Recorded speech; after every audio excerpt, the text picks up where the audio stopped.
बिस्मिल्लाहिर्रहमानिर्रहीम, अस्सलाम वालेकुम एंड वेलकम टू एक्सप्रेसो। इस उम्मीद के साथ कि आपका वीक बहुत अच्छे से स्टार्ट हो चुका है। बच्चों के स्कूल खुल चुके हैं। एक्सप्रेसो के साथ मैं हूं इमरान हसन और मैं हूं अरमला हसन। उम्मीद करते हैं जी बहुत अच्छा वीकेंड आपका गुजरा होगा। मैं हमेशा वीकेंड की बात करती हूँ क्योंकि वीकेंड के बाद मंडे को अपनी एनर्जी को बहाल करना, एक नई मोटिवेशन के साथ उठना एक बहुत चैलेंजिंग काम होता है। But still we make sure कि आपका ये जो चैलेंज है इसको आप ओवरकम कर सकें। एक्सप्रेसो ट्यून करें और बहुत सारी बातें हम आपके साथ करें। स्कूल खुल चुके हैं, कुछ लोगों के लिए अच्छा स्टार्ट है वीक का, कुछ बच्चे थोड़े बच्चों के लिए नहीं है वैसे। हाँ, बच्चे मैंने देखा है आज सुबह बड़े उदास चेहरों के साथ कुछ बच्चे, और कुछ बच्चे जो हमारी तरह नहीं है, जो अच्छे बच्चे हैं, वो स्कूल जा रहे थे और बहुत खुशी खुशी जा रहे थे। आप वैसे खुशी खुशी स्कूल जाती थी? सच बता। ये मेरा रिकॉर्ड है कि मैं कभी भी खुशी से स्कूल नहीं गई। माशाल्लाह माशाल्लाह।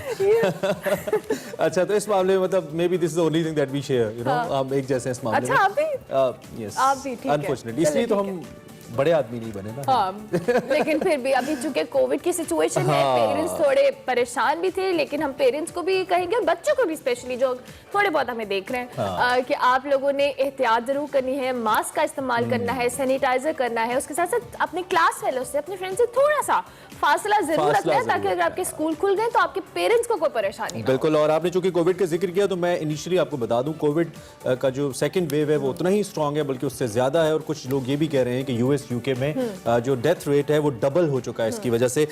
इस वक्त 5,21,211 कंफर्म केसेस पाकिस्तान के अंदर मौजूद हैं, जिनमें से अभी एक्टिव केसेस की तादाद 34,986 है, जबकि अब तक जो पाकिस्तानी इसमें जहां बहक हो चुके हैं उनकी तादाद 10,997 है और 4,75,228 अफराद ऐसे हैं जो कि बिल्कुल। इसके साथ साथ लास्ट 24 आवर्स की बात करें तो 46 डेथ्स रिपोर्ट हुई हैं और इसके साथ साथ लास्ट 24 आवर्स में जो केसेस रिपोर्ट हुए उसकी बात करें तो 1,920 केसेस रिपोर्ट हुए हैं। सो ओवरऑल जो इसकी सिचुएशन है, ऑब्वियसली हम बार बार कह रहे हैं कि अभी भी आपने सेकेंड वेव में एहतियात करनी है क्योंकि नए वेरिएंट आए हैं, यूके के वेरिएंट है, उसकी वजह से भी डॉक्टर परेशान है। वैक्सीन के हवाले से अभी स्टिल इन प्रोसेस, तो हम उस पर भी डिपेंडेंट नहीं है, तो आपने बहुत ज्यादा एहतियात और ख्याल करना है। बिल्कुल। और इसी पॉइंट के ऊपर इससे पहले कि हम हेडलाइन शामिल करें, एक अच्छी खबर आपको बता देते हैं। डोनाल्ड ट्रंप जो कि जाते हुए अमेरिकी सदर हैं, सिर्फ एक दिन उनका मजीद बाकी है, 20 तारीख तक।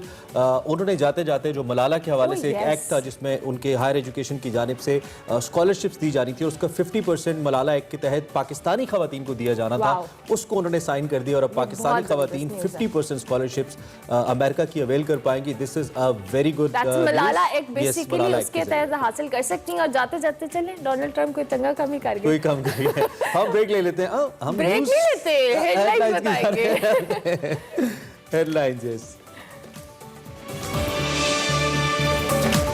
हुकूमत मुखालिफ तहरीक पीडीएम की स्टीयरिंग कमेटी का इजलास आज इस्लामाबाद में होगा। हुकूमत के जवाबी वार, पीडीएम अपने तमाम पत्ते खेल चुकी, रुसवाई के सिवा कुछ न मिला, वफाकी वजीर इत्तलात शिबली फराज। सर हुसैन तारड़ साहब से उनकी किताब दुनिया के दूसरे बुलंद तरीन मैदान द्योसाई के बारे में। कीलों की मदद से मुसव्वरी के शाहकार नमूने बनाने वाले अहमद अली सादिक होंगे एक्सप्रेसो के मेहमान। और उर्दू अदब में मुख्तसर कहानियों और जदीद अफसानों के मुनफरिद और बेबाक मुसन्निफ सादत हसन मंटो की 67वीं बरसी आज मनाई जा रही है।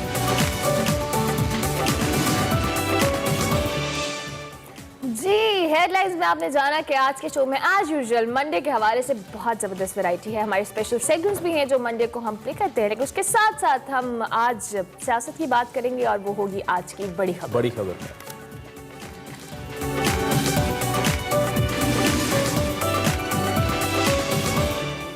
बड़ी खबर पर बात करेंगे मुल्क की सियासत की। तो अपोजिशन ने एहतजाज की कमर कस ली और हुकूमत भी निपटने के लिए तैयार है।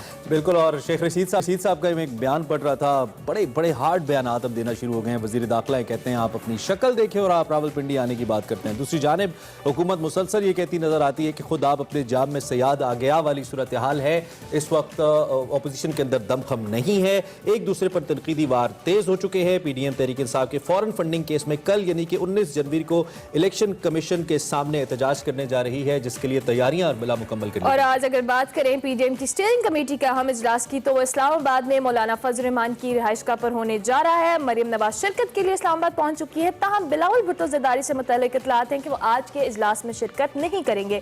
एहतजाज से निपटने के लिए हुकूमत ने भी अपनी स्ट्रैटेजी बना ली है। वफाकी वज़ीर दाखिला शेख रशीद की सदारत में अहम इजलास हुआ है, जिसमें कमिश्नर और IG इस्लामाबाद समेत दीगर कानून नाफिज करने वाले इदारों के नुमाइंदे शिरकत करेंगे। और फॉरेन फंडिंग पर अपोजिशन का मौक़िफ़ ये है कि हुकूमत ने जो फंडिंग का ममनू फंडिंग का इतराफ़ कर लिया है, ताहम 19 जनवरी को इलेक्शन कमीशन से तहरीरी फैसले लेने जा रहे हैं। कल मरियम औरंगजेब साहिबा ने भी मीडिया टॉक की और उसके बाद उन्होंने कहा कि ये अवाम का हम जो कह लें जवाब लेने जा रहे हैं और तहरीरी जवाब होगा। इस हवाले से हम डिस्कशन करेंगे। बिल्कुल डिस्कशन हम करेंगे। दूसरी बात ये कि इस वक्त there is no doubt Tehreek Insaf के लिए, भले तहरीक इंसाफ कहती रही मुश्किल नहीं है, मुश्किल है अगर हम कानूनी नुकात को देखते हैं। सद्दाकत अली अब्बासी साहब हमें ज्वाइन करें, रहनुमाए तहरीक इंसाफ के और नेशनल असेंबली के मेंबर भी हैं, उनसे हम जरा बात करते हैं वो क्या समझ रहे हैं being a part of Tehreek Insaf, क्या मुश्किल है या नहीं। अब्बासी साहब thank you very much, I hope कि सुबह अच्छी हुई आपकी, बहुत शुक्रिया आपने हमें ज्वाइन किया।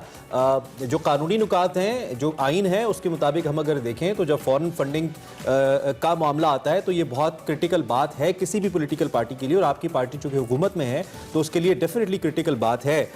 दूसरी जानिब इलेक्शन कमीशन ने सेनेट के हवाले से भी आपके मौक़िफ़ को नहीं माना, जो खबरें आ रही हैं। तो इस सारी सूरत हाल में आपको नहीं लगता कि मुसलसल चैलेंजेस बढ़ते जा रहे हैं तहरीक इंसाफ और हुकूमती जमात के लिए? जी बहुत शुक्रिया, आप दोनों को भी सुबह बखैर और आपके तमाम नाज़रीन को भी सुबह बखैर। बहुत शुक्रिया। दो सवाल आपने किए, एक तो आपने कहा कि जी हमारा सेनेट के हवाले से मौक़िफ़ नहीं माना गया, हमें अदालतों का एहतराम है, हम समझते थे कि हमारे दौर में ट्रांसपेरेंसी होनी चाहिए, शफाफियत होनी चाहिए। इमरान खान जो हमेशा न्यूट्रल अंपायरिंग की बात करते हैं और धांधली के खिलाफ बहुत बड़ा एक पाकिस्तान में एक एजिटेशन मूवमेंट उन्होंने लीड की 2014 के बाद, वो हम चाहते हैं कि हमारे दौर में कोई सेनेट में ना कोई बिके और ना किसी को कोई खरीदे और ना कोई इल्ज़ाम लगे।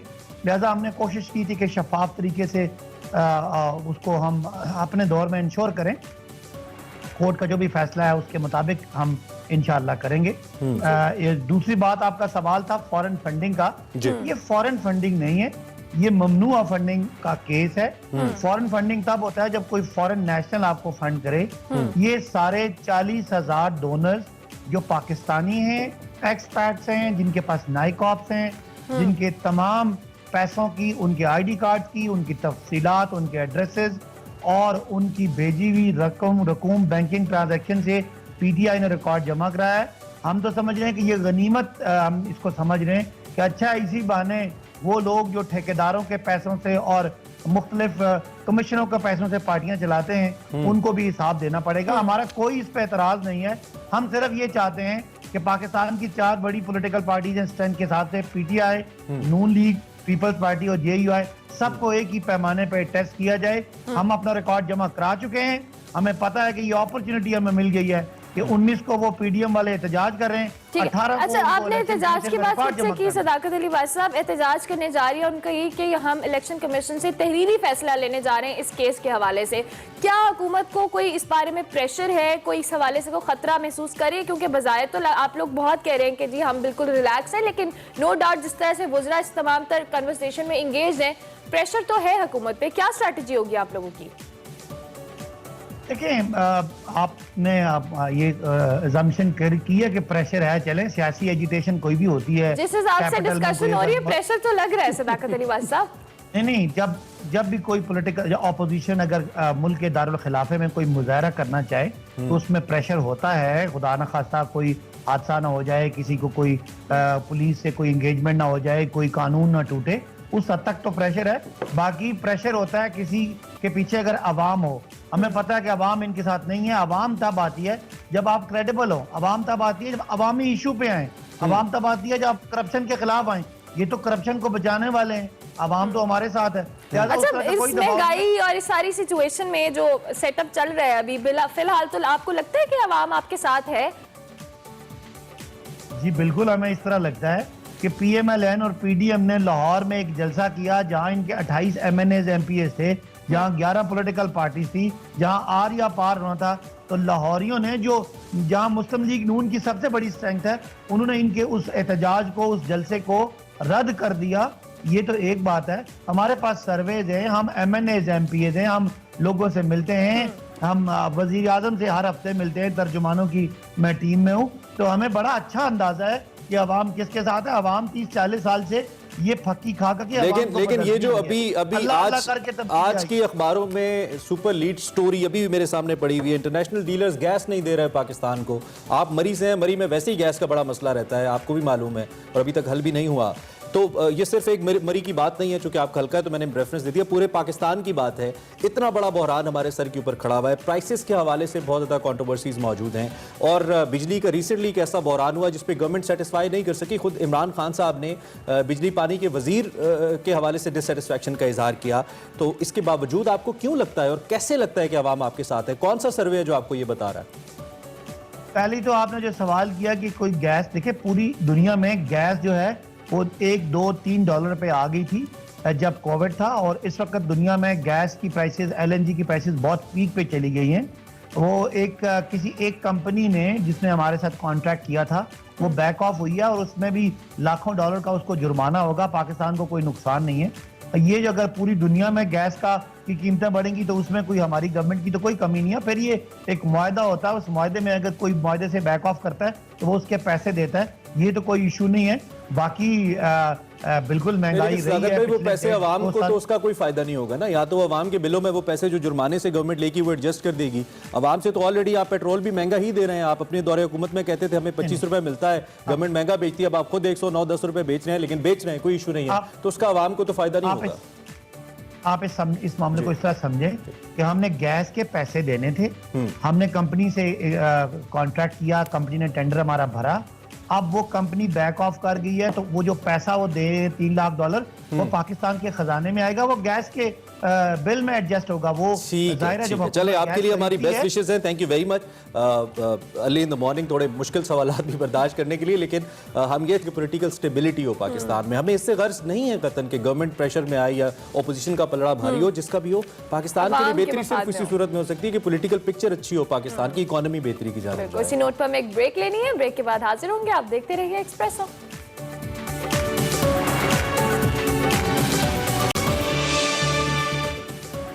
और अब बात करते हैं उर्दू अदब में मुख्तसर कहानियों और जदीद अफसानों के मुनफरिद और बेबाक मुसन्निफ सादत हसन मंटो की, जिनके मद्दाह आज उनकी 66वीं बरसी मना रहे हैं।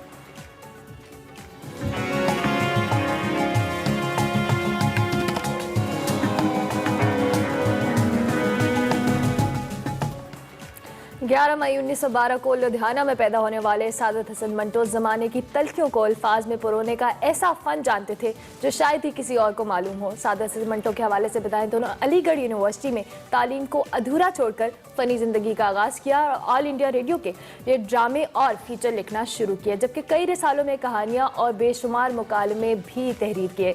माजी की रिवायात से बगावत हो या माशरे की तल्ख तस्वीर कशी हो और इंसानी फितरत के मुतनाज़ा पहलू पर निहायत जुर्रतमंदाना इजहार उनकी तहरीरों का खास है। मंटो का कलम खास तौर पर तहलील नफ्सी या ज़हनी हिजानात और फितरत इंसानी के इम्तजाज की अक्कासी करने वाला एक ऐसा नादिर नमूना था जिसने उन्हें शोहरत के साथ साथ बहुत सी मुश्किलात से भी दो चार किया। मंटो के मज़ामीन का दायरा मुआशरती तकसीम ज़र की लाकानूनियत और तकसीम हिंद से कबल और बाद में होने वाली इंसानी हुकूक की पामाली रहा। इसके साथ साथ मंटो ने ऐसे मौज़ूआत को भी मखसूस तौर पर उभारा जो हिंदो पाक की सोसाइटी में मुआशरती तौर पर गुनाह तस्वुर किए जाते थे। उनके तहरीर करदा अफसानों में स्याह हाशिए, लाउड स्पीकर, ठंडा गोश्त, खोल दो, गंजे फरिश्ते, शिकारी, औरतें, नमरूद की खुदाई, काली शलवार और यजीद बेपनाह मकबूल हैं।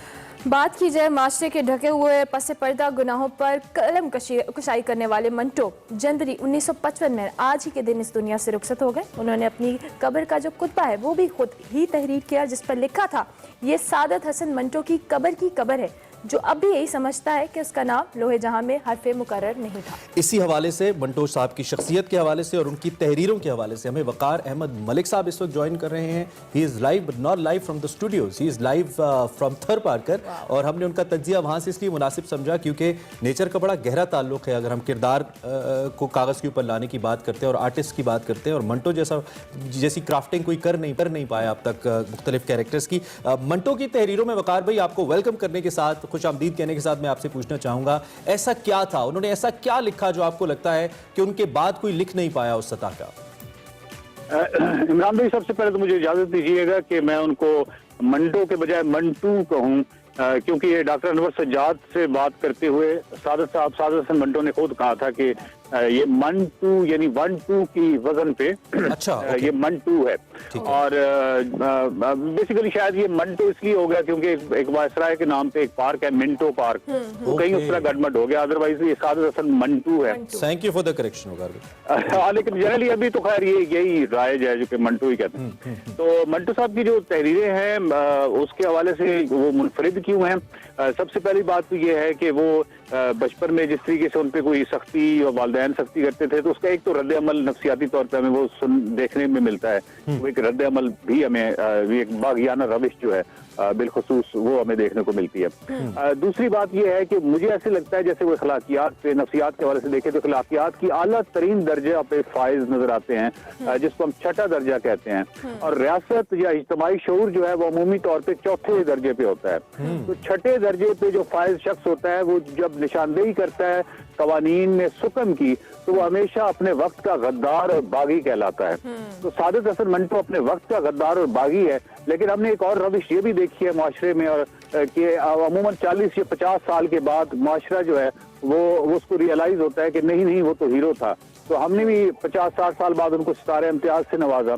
तो कहने का मतलब ये है कि वो जो उस वक्त उनके साथ हुआ वो यकीनन मुनासिब नहीं था, लेकिन जब कोई भी इंसान जो है वो अपने वक्त से आगे जो आगे का इंसान होता है तो उसको बर्दाश्त करना आपको पता है। आपने बात की कि जमाने से बागी और गद्दार कहा जाता था, और बहुत सारे लोग अभी भी उनकी तहरीरों को उनसे इख्तलाफ रखते हैं। क्या वजह है कि अभी आप कह रहे हैं कि एक्सेप्टेंस तो आई है लेकिन बहुत अरसे बाद आई है उनके जाने के, उस वक्त के लोग अभी भी बहुत सारे ऐसे लोग हैं जो उनकी तहरीरों से इख्तलाफ रखते हैं? अर्मिला, बिल्कुल आपने दुरुस्त फरमाया, लेकिन बात यह है कि जो इज्तिमाई शऊर होता है उसका जो सफर होता है वो स्लो होता है, वो आहिस्ता होता है। बीच में कोई नाबगा पैदा हो जाता है, कोई जीनियस पैदा हो जाता है जो कि अपने वक्त से बहुत आगे की जानिब, और ये वो चीजें हैं। अगर आपके यहाँ कोई ऐसा राइटर पैदा हो गया है जो अखलाकियात के छठे और आला तरीन दर्जे में फायज है और अभी भी लोग उससे इख्तलाफ रख रहे हैं, तो इससे आप ये अंदाजा लगा सकते हैं कि हमारा सफर में भी इज्तिमाई शऊर का सफर कदरे स्लो है, कदरे आहिस्ता है। लेकिन सच होता है, आज से 20-30 साल बाद 40 साल बाद मंटो तो मंटो है, वो तो ब्लैक एंड व्हाइट में देखता है, वो तो चीजों पे कोई मतलब उसका उनके यहाँ कोई कंप्रोमाइज या उस तरह की कोई चीज, क्योंकि वो खौफजदा आदमी नहीं थे। ठीक है अगर भाई, मंटो की तहरीरें तो पुरानी हो गई कुछ हद तक, यकीनी तौर पे उन्होंने बहुत अरसा पहले लिखी, लेकिन जो मौजूआत थे वो पुराने नहीं हुए, शायद उनमें इजाफा ही हुआ। तो हम समझें कि आने वाले वक्त में मंटो की तहरीरों को लोग वो यकसा मकाम देंगे जो वो डिजर्व करती हैं? बिल्कुल एग्जैक्टली मैं यही कहना चाह रहा हूँ कि ये जिस तरह हमारा सफर आगे जारी रहेगा, जहाँ पे देखिए बहुत सारे कवानीन जिन पे सादत हसन मंटो ने उंगली उठाई होगी, आज हम देखते हैं कि वो कवानीन दुरुस्त हो गए हैं।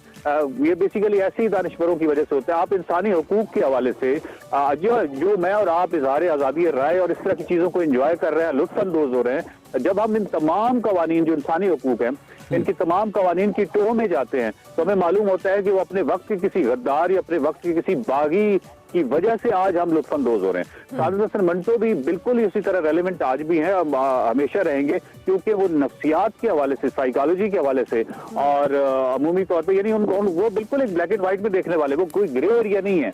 ग्रे एरिया मेरे और आप जैसे लोग जो हैं, हम थोड़े से खौफजदा लोग होते हैं तो हम कुछ ग्रे एरियाज में रहते हैं, वो तो बहुत ब्लैक एंड व्हाइट आदमी थे। ठीक है, ब्लैक एंड व्हाइट से आपकी जो व्हाइट शॉल है ना, ये जो मिट्टी की सौगात आपके साथ है, हम बड़ा हमें अट्रैक्ट करी है, और क्योंकि जिक्र मंटू का हो रहा है तो दोनों बड़ी मुमासलत आपस में रख रही हैं। और आपके पीछे व्यू भी बहुत अच्छा, मेरे ख्याल से आपने थर को अभी जो सीरीज हम अब देखने वाले बहुत इंटरेस्टिंग होने वाली है। बिल्कुल ऐसे ही है जी वकार भाई, thank you for joining us, बहुत शुक्रिया। अर्ली इन द मॉर्निंग आप हमारे साथ मौजूद हैं and have a very good day. Saadat Hasan आपकी हम बात कर रहे थे, एक चीज़ जो आपको बताना हम भूल गए, पाकिस्तान के सबसे बड़े एजाज, सिविल एजाज जो निशान इम्तियाज़ हैं, उनको भी नवाजा गया इससे उनकी वफात के 57 साल के बाद, जिसका जिक्र वकार साहब ने भी किया। सो देर आए दुरुस्त आए, यही कहेंगे मंटू साहब के हवाले से आज हम उन्हें याद। Welcome back to Espresso again, और अब बात करते हैं भारत के पुलवामा ड्रामा की। बिल्कुल, और इस हवाले से जब हम बात करते हैं तो भारत की पाकिस्तान के खिलाफ साजिशों पर तो मोदी सरकार के मजमूम अज़ाइम एक बार फिर दुनिया के सामने बेनकाब हो रहे हैं। पहले पाकिस्तान में भारतीय दहशतगर्दी हो, वो बेनकाब हुई, फिर EU इन्फो लैब ने भारत का जाली नेटवर्क दुनिया के सामने पेश किया, और अब भारतीय एंकर अर्नब गोस्वामी और भारतीय ब्रॉडकास्ट काउंसिल के सरबराह की चैट ने बालाकोट और पुलवामा ड्रामा का सारा भांडा फोड़ दिया। बिल्कुल, और ये चैट क्या कहती है? मोदी सरकार किस तरह दहशतगर्दी के इल्जामात पाकिस्तान को बदनाम करने की कोशिश करने के लिए लगाती रहती है। मोदी सरकार के करीबी सहाफी, बल्कि गवर्नमेंट का माउथ पीस अगर कहें तो गलत नहीं होगा, अर्नब गोस्वामी, जो कि हमेशा उसकी एस्टैब्लिशमेंट की बात करते हैं, गवर्नमेंट की जबान बोलते हैं, न सिर्फ पुलवामा और बालाकोट हमले जैसी घिनौनी साजिश से वाकिफ था, बल्कि वो मकबूजा कश्मीर में भारतीय दरिंदगी के बारे में भी पहले से जानता था। खुफिया चैट के मुताबिक पुलवामा में भारत ने अपने फौजी खुद मरवाए। जी हां, भारत ने पुलवामा में अपने फौजी खुद मरवाए और इल्जाम पाकिस्तान पर लगा दिया। और साथ साथ भारतीय वजीर आजम नरेंद्र मोदी ने 40 भारतीय फौजियों की लाशों को सियासत के लिए इस्तेमाल किया। खुफिया गुफ्तगू में गोस्वामी ने BRC के सरबराह को साथ साथ बताया कि मोदी सरकार जो है पाकिस्तानी हुकूमत के मुखालिफ कार्रवाई से अवाम को खुश करना चाहती है और बालाकोट हमले के बाद मजीद कार्रवाई भी होगी। उधर पाकिस्तान ने भारत के अज़ाइम को आलमी सतह पर उठाने के हवाले से ऐलान कर दिया है। इसी मुतल्लिक हम बात करेंगे। हमें ज्वाइन किया है सीनियर तज्ज़ियाकार कामरान यूसुफ ने, हमारे एंकर पर्सन भी हैं। बहुत शुक्रिया कामरान, अ वेरी गुड मॉर्निंग। जिस तरह से अभी हमने ये खुफिया चैट देखी, आज की लीड स्टोरी भी थी हमारे अखबार में, तो क्या ये दुनिया के सामने एक बार फिर भारत का घिनौना चेहरा बेनकाब हुआ है? और ये जो चैट है इससे बहुत सारी चीजों की तारीफ भी हुई है। ये बिल्कुल ठीक है कि ये जो बुनियादी तौर पर ये मुंबई पुलिस एक इन्वेस्टिगेशन कर रही है, जो रेटिंग का देखें, जिस तरह पाकिस्तान में इंडिया में शायद इससे ही बहुत बड़ा मामला है, तो वो उस इन्वेस्टिगेशन का हिस्सा है जिसमें ये चैट जो है अब मंजरे आम पर आई है। और जाहिर है कि पाकिस्तान का मौक़िफ़ जब पुलवामा हुआ भी था हमेशा से यही रहा है, बल्कि वज़ीर आज़म इमरान खान ने तो कई दफ़ा उनको ऑफर भी की उसी वक्त के पाकिस्तान तैयार है तहकीकात में मदद देने के लिए, और अगर किसी भी तरह से पाकिस्तान का कोई भी एलिमेंट मुलव्वस है तो उनके खिलाफ कार्रवाई की जाएगी। लेकिन जाहिर है कि वो तमाम ऑफर्स उन्होंने रिजेक्ट की, क्योंकि भारत को शायद खुद अंदाजा था कि ये जो ड्रामा रचाया जा रहा है उसका असल पर्पस क्या है। तो अब असल जो सवाल है कि पाकिस्तान इन तमाम जो उनके पास अब एक सबूत के तौर पे चीजें मौजूद हैं, किस तरीके से जो इंटरनेशनल ओपिनियन है वो अपने लिए उसको इस्तेमाल करता है, क्योंकि भारत का बहरहाल अभी भी एक असर रसूख दुनिया में मौजूद है। और दूसरा ये भी अपनी जगह पे बात है कि बहुत से जो ममालिक हैं, खास करके मगरबी ममालिक, उनके जो अपने इंटरेस्ट हैं भारत के साथ, शायद उस वजह से भी बावजूद इसके कि तमाम चीजें एक ओपन सीक्रेट है आप, तो वो उसके ऊपर खुल के बात नहीं करती। बहरहाल भारत के लिए ये बहुत बड़ी अखलाकी तौर पर भी और अदरवाइज भी एक मेरे ख्याल में डिफीट जरूर है, जिस तरीके से ये तमाम चीजें अब सामने आ रही हैं। इसमें दो पॉइंट बड़े इंपॉर्टेंट है। ये क्राइम सिर्फ भारत का इंटरनल क्राइम नहीं है कि उन्होंने अपने फौजी मरवाए और अपने फौजियों के ऊपर सियासत की भारत के सिटिंग प्राइम मिनिस्टर ने और इतने बड़े उनके सो कॉल्ड जर्नलिस्ट ने, लेकिन दूसरी जानिब एक इंटरनेशनल क्राइम भी है कि आपने एक ऐसा मुल्क जो कि पीस कीपिंग के लिए दहशतगर्दी का शिकार रहा और पीस कीपिंग के लिए पूरी दुनिया में खिदमत सर अंजाम दे रहा है, आपने उस पर झूठी सर्जिकल स्ट्राइक इंपोज की, जो कि 4 दिन से पहले एक जर्नलिस्ट के साथ शेयर की गई जिसने उस वक्त के रेटिंग हेड के साथ इस बात को डिस्कस किया। तो ये क्राइम की दो तरह की टाइप्स हमारे सामने आ रही हैं। डू यू थिंक कि इंडियन सुप्रीम कोर्ट को भी और उनकी जो सिविल सोसाइटी वोकल है कुछ इस पे एक्शन लेना चाहिए? विद दैट इंटरनेशनल कम्युनिटी को मुतहरिक होना चाहिए इस पे। देखिए, वहां पर भारत में जो सीनियर वॉइसेस है, मैं कल भी उनका जो मीडिया मॉनिटर करा था, ऑब्वियसली इस खबर को तो वो लीड स्टोरी ले रहे हैं, और वहां पर जो लोग समझते हैं कि इस तरह की जर्नलिज्म या ये चीजें बिल्कुल ठीक नहीं है, वो तनकीद जरूर कर रहे हैं। लेकिन रही बात कि सुप्रीम कोर्ट क्या भारत की इसके ऊपर कोई एक्शन लेगी या उनकी अथॉरिटीज कोई इस तरह का एक्शन लेंगी, वो बिल्कुल होता नजर नहीं आता। क्योंकि भारत के अंदर जिस तरह आप अमेरिका में देखें कि ट्रम्प बावजूद उसके कि उनके कितनी भी गलत फैसले हैं, उनकी जो सपोर्टर्स हैं वो पागलों की तरह ट्रम्प को ही चाहते हैं, तो भारत के अंदर भी इसी तरह का फिनोमेना है कि मोदी सरकार जो कुछ मर्जी करे, जिस तरीके की मर्जी, उनकी कोताहियां गलतियां वो क्रिमिनल लेवल की हों बेशक सामने हैं, जो उनके हिमायती हैं उनका इतना ज्यादा गलबा है ना सिर्फ आम लोगों के अंदर बल्कि जो आम भारत के इंस्टीट्यूशंस हैं उनके अंदर भी, जिसे आप हिंदुत्व भी कहते हैं। तो शायद कोई भी इतनी हिम्मत नहीं कर सकता कि वो अगर तनकीद को एक हद तक रखता है, क्योंकि अगर आप बहुत ज्यादा तनकीद करेंगे तो फिर उनको भी वो आड़े हाथों ले लेते हैं। तो शायद मेरे ख्याल में ये तवक्को करना कि इस जो रेवोल्यूशन है उसके बाद बहुत ज्यादा कुछ ड्रास्टिक तब्दीली आ जाएगी भारत के रवैये के अंदर, वो होता नजर नहीं आता, एटलीस्ट मुझे नहीं लगता। ठीक है। अच्छा कामरान, इसके साथ साथ जिस तरह से अभी बात की कि चाहे अभी ये चैट हो अर्नब गोस्वामी की और दीगर मामला जो हैं, इसके साथ साथ इन्फोलैब हो, पाकिस्तान ने सबूत दुनिया के सामने रखे हैं। हर मुकाम पर, हर प्लेटफॉर्म पर इस बात को इशू किया जा रहा है कि भारत पूरी दुनिया में अब जो एक कह लें दहशतगर्दी की फिजा को परवान चढ़ा रहा है। क्या अब मजीद इस तमाम सिचुएशन के बाद मजीद मौसर अंदाज में ये मामला दुनिया के सामने उठाया जा सकता है या इसको बेस बनाया जा सकता है? बिल्कुल बनाना चाहिए। और जहां तक बात की कि पाकिस्तान ने तमाम सबूत फराहम कर दिए हैं, जहां तक EU डिस इंफॉर्मेशन लैब की बात है, उस पर तो मेरे ख्याल में हमें भी अपने आप को सोचना चाहिए कि 15 साल तक भारत बड़े एक मजमूम तरीके से पाकिस्तान के खिलाफ साजिश करता रहा और वो हमें नहीं पता चला। मतलब हमारे जनीवा और ब्रसल्स में जो हमारे सिफारत खाने थे, वहां पे हर तरह के लोग मौजूद होते हैं। हमें इसके ऊपर भी सोचना चाहिए। हम जो खुश होते हैं कि ये जो बहुत ज्यादा इंकिशाफात हुए हैं, ये हमने नहीं किए, एक बाहर की NGO ने किए। एक तो हमें सबसे पहले दुनिया के सामने मामलात उठाएं तो सही, लेकिन इंटरनल इस हवाले से भी इंक्वायरी करनी चाहिए कि 15 साल तक जो लोग वहां पर मौजूद रहे, जिनका काम था काउंटर इंटेलिजेंस करना, उनको क्यों नहीं पता लगा? एक NGO को पता लग सकता है तो हमें क्यों नहीं पता लगा? इसके ऊपर काम करने की जरूरत है। दूसरा, मेरे ख्याल में इसके अंदर एक कंसिस्टेंसी चाहिए। ये नहीं कि आप 2-4 प्रेस कॉन्फ्रेंसेस करें, 2-4 स्टेटमेंट्स दें, उसके बाद कहें कि ठीक है जी मामला सेटल हो गया। इसको आपको हर जगह पर लेके जाने की जरूरत पड़ेगी, क्योंकि देखिए भारत जो है, पाकिस्तान दहशतगर्दी का शिकार रहा, कभी आपने देखा है कि उनके एजेंडे में वो अमेरिका के साथ मुज़ाकरात कर रहे हो, वो EU के साथ मुज़ाकरात कर रहे हो, वो पाकिस्तान उनकी जो भी डिस्कशन हैं, जब दहशतगर्दी की बात होती है, वो एजेंडे में बिल्कुल हमेशा शामिल होता है और उन्होंने अलाइव रखा हुआ है। वो मुंबई अटैक हो, वो उरी अच्छा, हो या इसमें पठानकोट हो। एक तो चूंकि आप खुद भी सीनियर सहाफी हैं और आपकी डिफरेंस कल परसों में एक बड़ी इंपॉर्टेंट स्टोरी आपने ब्रेक भी की थी अफगानिस्तान और अजीत दोवल के हवाले से, वो भी हमारे प्रोग्राम का हिस्सा थी।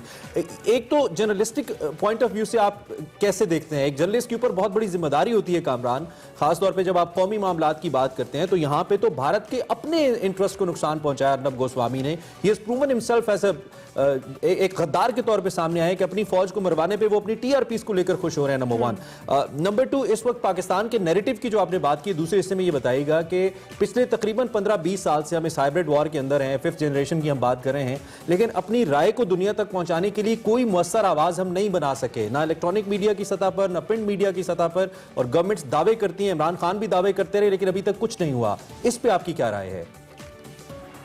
देखें, जो दूसरा सवाल है उसका मैं पहले जवाब दे दूं। देखें, जो प्रोपेगेंडा होता है ना, प्रोपेगेंडे का मतलब ये नहीं होता कि आप भोंडे तरीके से करें, वो बड़े आप सोफिस्टिकेटेड तरीके से किया जाता है। और कोई भी जो नैरेटिव बनाया जाता है वो बहुत तरीके से आपने बनाना होता है। ये नहीं बनाना होता कि आप, और हमारा जो तरीकाकार है सॉरी से जो रहा है, वो इतना सोफिस्टिकेटेड नहीं रहा कि अगर हमने अपना बयानिया दुनिया को बताना है तो उसके अंदर हमें वो सोफिस्टिकेशन नजर नहीं आती। हमें उस सोफिस्टिकेशन के ऊपर काम करने की जरूरत है कि किस सटल तरीके से, एक तो आप सरकारी तौर पर जो अपना नुक्ता नजर बयान करते हैं, एक मीडिया के जरिए और बहुत से प्लेटफॉर्म्स हैं उनके जरिए किस तरीके से अपना पॉइंट ऑफ व्यू आगे करना है, लेकिन उसके अंदर सोफिस्टिकेशन नजर आनी चाहिए। दूसरी, आपने बात की अर्नब गोस्वामी की जो एथिक्स होती है जर्नलिज्म की, मेरे ख्याल में ये तो एक ओपन सीक्रेट है। खुद जो अर्नब गोस्वामी है वो कहता है कोई ऑब्जेक्टिविटी नहीं होती, वो एक बायस साफी हैं, वो पाकिस्तान के मुखालिफ हैं, वो चीन के मुखालिफ हैं, वो खुलकर ओपनली ये चीज कहते हैं। और मैं ये भी आपको बात बता दूं कि ऐसा नहीं है कि भारत के अंदर तमाम जो लोग हैं वो अर्नब गोस्वामी को पसंद करते हैं। मैं भारत खुद भी जाता रहा हूँ, बहुत से वहां पे लोग हैं वो जो बिल्कुल उनको नापसंद करते हैं। इवन के पाकिस्तान के अंदर जो बहुत से भारतीय सफारतकार हैं, जो मेरी उनसे मुलाकात होती रहती है, वो खुद मानते हैं, वो इस बात और कुछ लोगों ने इसका इज़हार उनके अपने शो में ऑनर भी किया है कामरान। बिल्कुल करते हैं। और खुद जो उनके सिफारतकार हैं, भारतीय जो सिफारतकार हैं, प्राइवेटली ये कहते हैं, बल्कि रिसेंटली मुझे कुछ सिफारतकार मिले, उन्होंने मुझे कहा कि कम से कम पाकिस्तान की जो टॉक शोज हैं, पाकिस्तान का जो मीडिया के अंदर जो डिस्कशन होती है, वो बहुत ज्यादा महज़ब है भारत के मुकाबले में। खुद वो एडमिट करते हैं। हालांकि मेरा ये ख्याल है कि हमारे यहाँ भी शायद मामलात ऐसे नहीं है कि बहुत ही अच्छे हैं, लेकिन भारत के साथ मुकाबला अगर करें तो पाकिस्तानी मीडिया आपको फरिश्ता नजर आता है। बिल्कुल ऐसा ही है। लेकिन हमें इतना फ्रेश तो होना नहीं चाहिए। मुझे लगता है कि हमें थोड़ा सा एग्रेसिव ग्राउंड्स पे खेलना पड़ेगा। थैंक यू वेरी मच, बहुत शुक्रिया आपके तज्जिए के लिए और आपने जिस तरीके से अहाता किया मुख्तलिफ पहलुओं का। लेकिन उसके साथ साथ पॉइंट उठाया था इमरान खान साहब ने भी अपनी गवर्नमेंट में आने के बाद और इससे पहले भी, since it was Musharraf time, उस वक्त भी ये बात होती रही कि पाकिस्तान का बयानिया दुनिया तक पहुंचाने के लिए कम से कम कोई ऐसा चैनल तो होना चाहिए जिससे हमारी बात पहुंचे।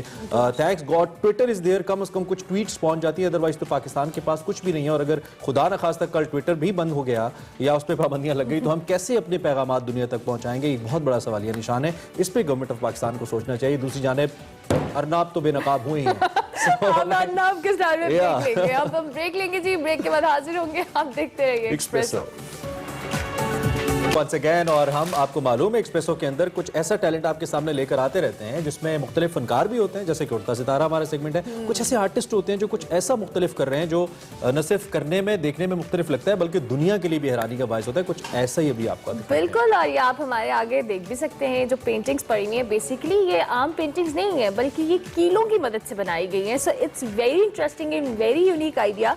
और हमारे साथ ये आर्टिस्ट भी मौजूद हैं, हमें स्टूडियोज में ज्वाइन कर चुके हैं। अहमद अली साल साहब हमारे साथ मौजूद हैं। Thank you so much and welcome to the show. कैसे हैं आप? खैरियत से? आप कैसे हैं? बिल्कुल ठीक है। अच्छा ये बताइए, इतना यूनिक आइडिया, नेल्स एंड कील की मदद से पोर्ट्रेट्स बनाना, पेंटिंग्स बनाना, आइडिया कैसे आया?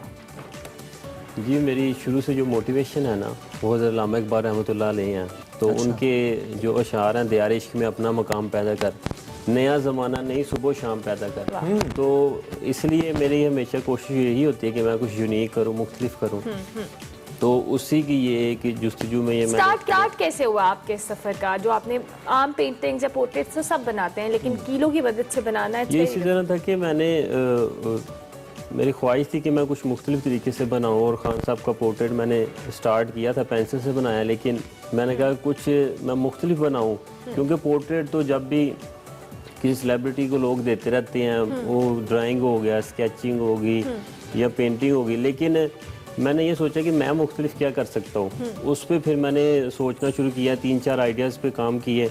और ये जो है हम वैसे पेशे से लोहार होते हैं तो ये चीज़ें हमारे घर अवेलेबल हैं। तो मैंने इस पे एक्सपीरियंस किया अल्लामा इकबाल का कायदे उनका पोर्ट्रेट बना के, तो वो बड़ा मुझे अच्छा लगा और मैंने इसको फिर स्टार्ट। आइडिया प्योरली आपका अपना था या ये कीलों वाला जो आइडिया ये आपने कहीं से आपने नहीं, देखा और फिर आपने कहा कि इधर लेके आना चाहिए? नहीं, आइडिया था। और फैमिली में आप ही कर रहे हैं या पहले वालिद साहब वगैरह भी? नहीं, मैं बताया हम पेशे से लोहार हैं। अच्छा, तो आर्टिस्ट लोहे का काम करते हैं। हाँ, लेकिन आप इस तरफ आप ही हैं। ठीक है, ठीक है। कितना मुश्किल होता है एक पिक्चर को बनाना और अब तक कितनी तस्वीरें बना चुके हैं आप?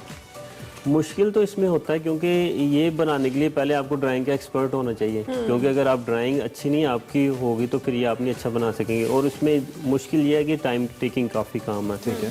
इसमें 4 से 5 दिन कम से कम लग जाते हैं और एक कील लगाना। और फिर ये है कि दिन में काम हो सकता है, अक्सर होता है ना रात में आर्टिस्ट काम करते रहते हैं, रात में नहीं हो सकता क्योंकि रात को तो सोए होते थे।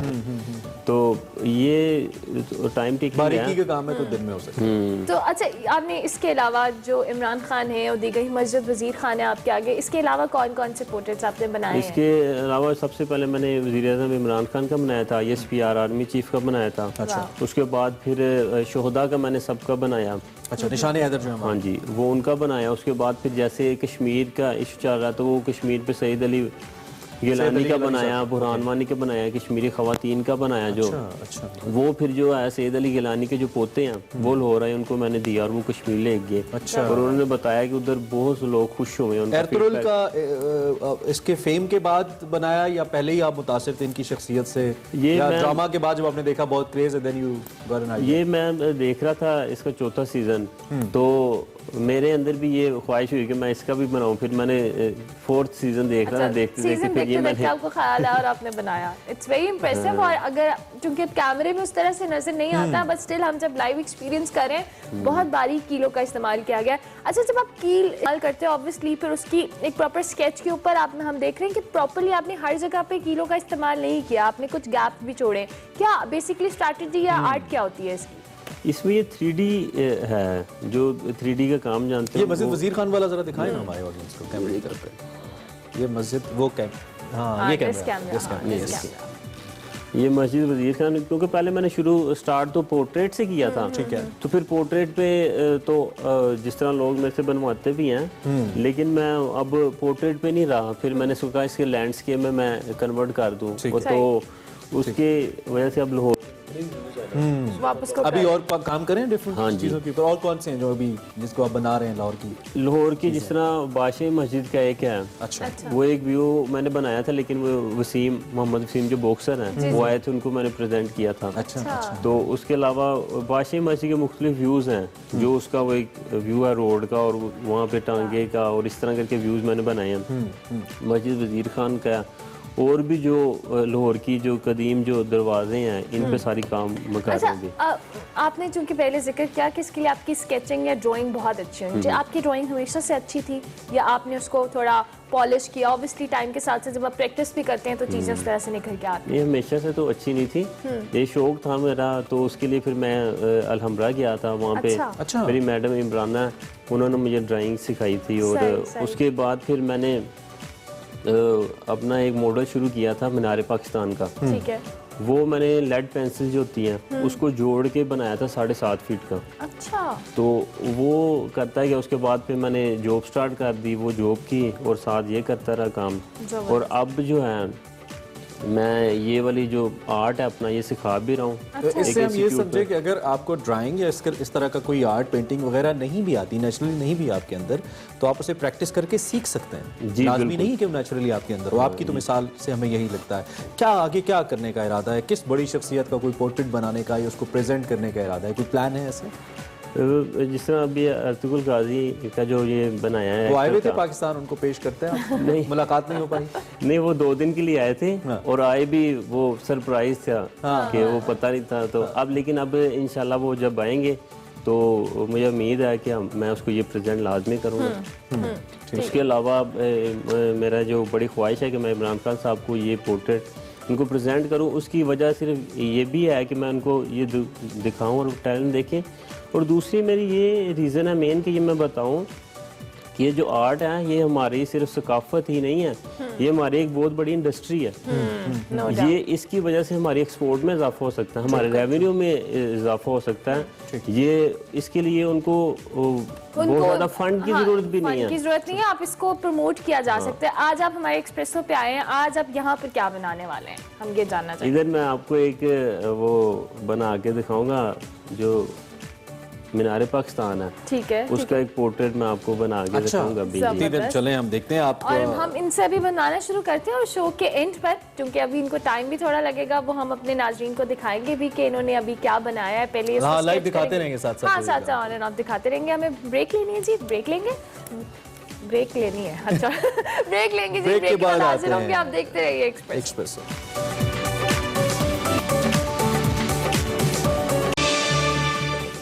Welcome back to Expresso program के दूसरे हिस्से में आपको खुशामदीद कहते हैं। खबर एक इतनी एक्साइटिंग थी, वैसे तो आप देख रहे होंगे सोशल मीडिया के ऊपर बहुत चर्चा है इसका, लेकिन हमने कहा कि हमारे शो का भी हिस्सा होना चाहिए।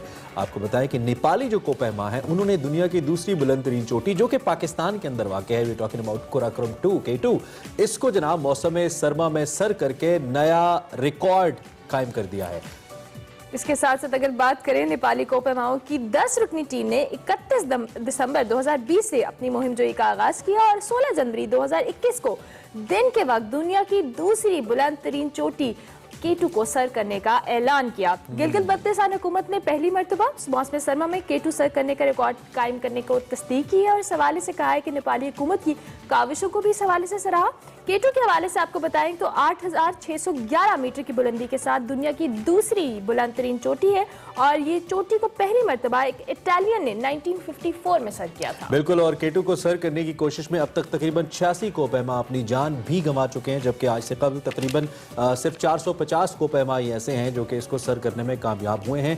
मौसम सरमा में इसको सर करना, इसको मौसम गर्मा में सर करना आसान नहीं होता। सरमा में तो तकरीबन नामुमकिन लगता है, लेकिन इस नेपाली ग्रुप ने इसको मुमकिन कर दिखाया है। So we pay tribute to them, great job guys. और उसके साथ साथ चूंकि हम K2 की बात कर रहे हैं, पाकिस्तान की खूबसूरती की बात कर रहे हैं, पाकिस्तान की खूबसूरती और नॉर्दर्न एरियाज का जिक्र आए, देवसाई का जिक्र ना आए और देवसाई का जिक्र आए, निकले तेरी तलाश में का जिक्र ना आए, ये हो नहीं सकता। हमारा सेगमेंट है निकले तेरी तलाश में और उसमें हम मुस्तनसर हुसैन तारड़ साहब के देवसाई के बारे में जानते हैं। आज का देखते हैं निकले तेरी तलाश में।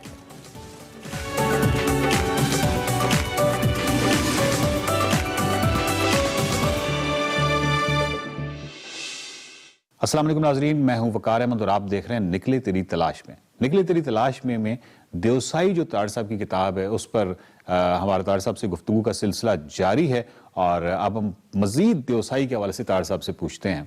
तार साहब, जब आप बड़ा पानी पे पहुंचते हैं और बहुत ही खूबसूरत जगह है देवसाई पे और वहाँ पे आप कहते हैं कि अगर मुझे कोई लेटर बॉक्स होता और मुझे ख़त लिखने होते तो मैं एक अल्लाह मियाँ को ख़त लिखता और कहता कि thank you sir for big waters, और उसके बाद मैं अपने बाल बच्चों को ख़त लिखता कि आपने आवारा मिजाज अब्बा जी से ना सिर्फ मोहब्बत करते हैं बल्कि अपनी पढ़ाइयों और अखलाक में बेहद लायक फ़ायक और बरतर हैं। अच्छा, इस बाद एक ख़त आप बेगम साहबा के नाम होते कि मेरे बच्चों को खुश असलूबी से पालने का शुक्रिया। तीसरा ख़त आपने कीटू के नाम। चौथा और आखिरी ख़त जो है वो आप कहते हैं कि मैं अब्दुस्तार ईदी के नाम लिखता। ईदी सर, ईदी साहब सोने का सिक्का थे? नहीं, सोने से जो ज्यादा कीमती कोई धात होती है, सोना तो बहुत ऑर्डिनरी चीज। ठीक है। बल्कि वो कह लें कि वो पारस थे जो सोना बना देता है, जो लोहे को भी छूता है। मतलब उनकी मैं तौसीफ नहीं कर सकता। वो कहा जाता है ना कि हर अहद में ऐसे लोग होते हैं जो अल्लाह की कुर्बत में होते हैं या कुतब होते हैं, टेक्निकल टर्म में है, वो इसी नौइयत के लोग होते हैं। हम उनकी पहचान नहीं रखते। और अब्दुस्तार ईदी जो है, हम खुशकिस्मत हैं और मैं उनके ऊपर बहुत बात कर सकता हूँ, लेकिन मैं एक ख़ास जो आपकी तरफ मैं मरकूज़ करवाना चाहूँगा कि मैंने मदर थरीसा को भी देखा। वो लाहौर तशरीफ़ लाई थी तो गुलबर्ग के करीब वो किसी गाड़ी में बैठी थी, उनके साथ जो भी खातून थी वो पता नहीं कुछ खरीद रही थी या क्या। तो मुझे ज़रूरत नहीं हुई, एक तो मैं यकीन नहीं कर सका ना कि ये वाकई मदर थरीसा है, क्योंकि कहीं पढ़ा नहीं था। वो अगले रोज़ अखबार में पढ़ा कि वाकई वो आई। तो मदर थरीसा का और ईदी साहब का कुछ लोग मुआवजा करते हैं। अब मदर थरीसा को सेंट करार दिया गया, आपको पता है, और पूरी दुनिया में आलमोस्ट उनकी प्रस्तश होती है चर्चेज में और सारा, मतलब एज ए सेंट। और मैं मदा भी बहुत हूँ जो कुछ उन्होंने किया, वो उसकी तफसील में नहीं जाना जाता। लेकिन ईदी साहब का मामला बिल्कुल जुदा है जी। और वो जुदा किस तरह है, जो मैं अप्रिशिएट करता हूँ, जिसके रूह से मैं उन्हें मदर थरीसा से कहीं बुलंद दर्जे पर फाइज देखता हूँ, और वो हैं, वो ये है कि मदर थरीसा जब खिदमत करती थी और उन्होंने कूड़ के मरीज़ों की खिदमत की और हमेशा ये कहा कि मुझे कभी इनसे घिन नहीं आती जब कोई मरीज़ मेरे सामने होता है और मैं उसका ज़ख्म साफ करती हूँ, मुझे यूँ महसूस होता है कि ये हज़रत ईसा अलैहिस्सलाम है, सलीब से उतारे गए हैं, और मैं इनके ज़ख्म, मैं उस तक़द्दुस के साथ उनके ज़ख्म साफ करती। चुनाचे वो कलकत्ते में जहाँ भी वो थीं, उन्होंने कूड़ के मरीज़ों का इलाज किया, यहाँ तक कि वो पुरोहित जो होता है, आप जानते हैं कि पुरोहित या जो मजहबी होते हैं पेशवा कह लें, ये हमेशा ही ऐसे लोगों के ख़िलाफ़ होते हैं। क्योंकि कंपैरिजन हो जाता है ना कि आप सिर्फ भाषण दे रहे हैं और ये लोगों की खिदमत कर रहे हैं, ठीक है। तो वो पुरोहित ने उनके खिलाफ कैंपेन चलाई, उनके खिलाफ मतलब वहाँ पे उनकी घर को मस्मार करने की, और फाइनली उस पुरोहित को ही वो कूड़ हो गई और उसके रिश्तेदार उसको गली में फेंक गए और मदर थरीसा उसको भी उठा लाई, ठीक है। ये मदर थरीसा के जहन में ऑल द टाइम ये था कि मैं खिदमत करूँ लोगों की ताकि ये क्रिश्चियन हो जाए, और ऐसा हुआ, जिनकी खिदमत की उन्होंने क्रिश्चियन हुए। ये एक जज्बा जो था उनके अंदर था। अब्दुस्तार ईदी की खिदमत में कोई लालच बिना नहीं, वो कतई तौर पे लोगों की खिदमत इसलिए नहीं करते थे कि ये अपना मज़हब बदल लें, अपना अकीदा बदल लें, मेरे शुक्रगुजार हो जाएं, नहीं, वो सिर्फ इंसान की खिदमत करते थे, इंसानियत के लिए वो वक्त अपने आप को किया था। बल्कि आपको याद होगा कि एक दफ़ा कराची में उनको बड़ा मसला हुआ, तो उन्होंने कहा था कि ठीक है, अगर यहाँ के लोग मुझे नहीं चाहते, मेरी एम्बुलेंस जला रहे हैं, तो मैं दुनिया के किसी और मुल्क में चला जाता, जहाँ कहीं भी इंसान होंगे। मेरा काम तो इंसानों की खिदमत करना है, मुझे इससे कोई गरज नहीं कि वो कौन से मुल्क के हैं। इस तरह अब्दुस्तार ईदी ने इंसानियत की खिदमत की है पिछली हिस्ट्री में तो मुझे कोई ऐसा शख्स नज़र नहीं आता। बल्कि आखिरी बात ये कि कोई अवार्ड था, जो मैं अवार्ड वगैरह आमतौर पे काफ़ी हो गए, तो मैंने माजरत की तो उन्होंने बताया कि एदी साहब आ रहे हैं। मैंने कहा मैं फिर आऊँगा, और मैंने एदी साहब को कहा, मैंने कहा कि आपके हाथ की तो मट्टी आप हमारे सर में डाल दें तो हमारे लिए एजाज़। तो मैं इतना उनका एहतराम करता हूँ। कायद आज़म, एदी, बात खत्म। तार साहब, देवसाई में जो मुख्तलिफ रीच हैं उनके नाम हैं, और वो नाम आपने लिखे हैं अपनी किताब में। बिग बॉय है, शैतान है, जूली आंटी है, मुख्तलिफ नाम हैं। तो आपने वहाँ की इंतज़ामिया से ये रिक्वेस्ट की थी कि नेक्स्ट अगर कोई रीच इस तरह का दरियाफ्त हो तो उसका नाम आपके नाम से या आपके बेटों या बेटी के नाम पे रखा जाए। तो क्या फिर ऐसा हुआ? मैंने बिल्कुल रिटर्न लिख के दरख्वास्त भेजी थी। आपको पता है ना कि भाई मुझे बड़ी दुख इस बात पे हुआ कि रीच है, हमारे रीच है भाई, हमारे खित्ते के हैं। समझ लो कि जिस तरह कोई लॉरी रीच हो तो उसका नाम कुछ और हो, वो तो उसका कायमदीनी ना होगा ना, या जो भी यहाँ के लोकल भट्ट साहब होंगे वो। तो मैंने देखा कि उनके गैर मुल्कियों के ऊपर नाम है, तो मैंने कहा कि जी आप अपने नाम क्यों नहीं रखते? उन्होंने कहा जी कोई माइंड करते हैं लोग। तो फिर मैंने अपने बच्चों के भी नाम लिखाए। मैंने कहा जो स्वीट जो रीच के बच्चे हों वो मेरे बच्चों के नाम पे रखते, और सबसे नाराज सा, मोटू सा, बेकार सा, बूढ़ा सा कोई रीच हो जो हर 5 मिनट के बाद थोथनी उठा के देखता है कि रीचनी है या नहीं, वो मेरे नाम पे रख दे। तो पता नहीं अब उन्होंने किया है या नहीं किया, लेकिन मेरी शदीद ख्वाहिश अब भी है। दरअसल जब आप मुर्तज़ाबाद चौकी की जानब जा रहे होते हैं तो उस वक्त आपकी जीप को एक हादसा मतलब होते होते बचता है, टायर आर्ट खुल जाता है, जीप बिल्कुल फ्री हो जाती है। तो वो बड़ा ही मतलब शुक्र है कि आप वहाँ उस वक्त बच गए, वरना वो जिस तरह उतराई भी जीप थी तो वो बहुत ख़तरनाक साबित हो सकता था। मुझे अब तक याद कि जब हम बड़ा पानी और उसके बाद वो छोटा पानी क्रॉस करके लेफ्ट हैंड पे हुए हैं, अस्तौर जाने के लिए आप सीधे चले जाते हैं, वो लेफ्ट हैंड पे होते हैं। तो वहाँ पे हमारी एक तो ये कि एक मोड़ मुड़े हैं तो नीचे वो नज़र आया, और मुझे अब तक याद है कि मियाँ साहब फरजंद अली मरहूम बैठे हुए थे मेरे साथ, और उन्होंने कहा कि सुभान अल्लाह, और हम 2-3 हम यही कहते आए, हमें समझ ही नहीं आई कि इस मंज़र की क्या था सिवाय सुभान अल्लाह के, इतना खूबसूरत मंज़र। तो वहाँ पे वो हमारी टायराइड भी खुल गया और वो जीप लुढ़कती हुई नीचे आई। वो रहता दास्तान है, उसमें 3-4 लोगों की गुंजाइश थी, हम 7-8 थे। तो वो कहने कि जी कुछ ने कहा कि जी कुछ बैठ जाते हैं, पहुँचते हैं। तो मैंने कहा नहीं इकट्ठे ही चलेंगे। उन्होंने कहा जी पता नहीं शाम तक दूसरी चाह, मैंने कहा इकट्ठे चले। वो जीप चली गई। उसके बाद फौरन ही वो आधे घंटे के बाद एक जीप आई जिस पे हमें जगह मिल गई काफ़ी। तो बुर्जल पास जब हम पहुंचे हैं, और बुर्जल पास लगता है कि बहुत पुरानी बुलंदी पे हो गई, ऐसी बात नहीं है, हाइट है वहाँ पे, महसूस नहीं होती। और स्नो मशीन्स वगैरह खड़ी होती हैं वहाँ पे, और अच्छी एक खुश नज़ारा जगह। तो धुंध थी, मुझे अब तक याद है, हल्की सी, और सर्दी थी।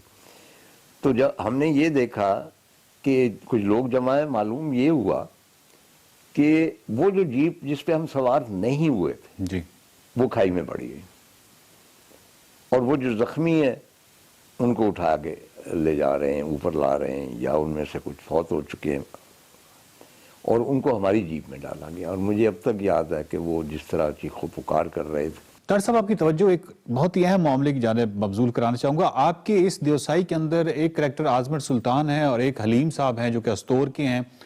दोनों करैक्टर्स जो हैं अपनी पूरी ज़िंदगी इन्होंने वक्फ की हुई है जानवरों के लिए, जानवरों को बचाने के लिए, और ये मोहब्बत में मुब्तला है जानवरों के, और हर वक्त उनकी पूरी ज़िंदगी का महवर मरकज़ ही है।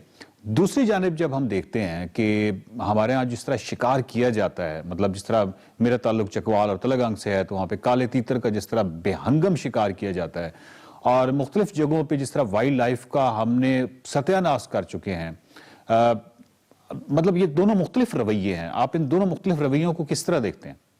अच्छा, ये एक और दर्दनाक दास्तान है कि जिस तरह हम परिंदों को हलाक करते हैं, और सो के मैं जानता हूँ कि ये जो अब होता है आप अलॉटमेंट होती है किसी जानवर की और काफ़ी पैसे लेके जी किसी गैर मुल्की जो है हंटर उसको आप परमिट देते हैं मारखोर वगैरह का या आइबेक्स का, वो कैलकुलेट किया होता है। वो अच्छी एक स्कीम है कि लोगों का भला हो जाता है जो पैसे आते हैं। इसके बावजूद मुझे आज तक ये समझ में नहीं आई कि इतना खूबसूरत को मारखोर है, उसके सींग है, उसके सामने एक साहब खड़े हुए हैं बंदूक लेके और वो फख्र से खड़े हुए हैं।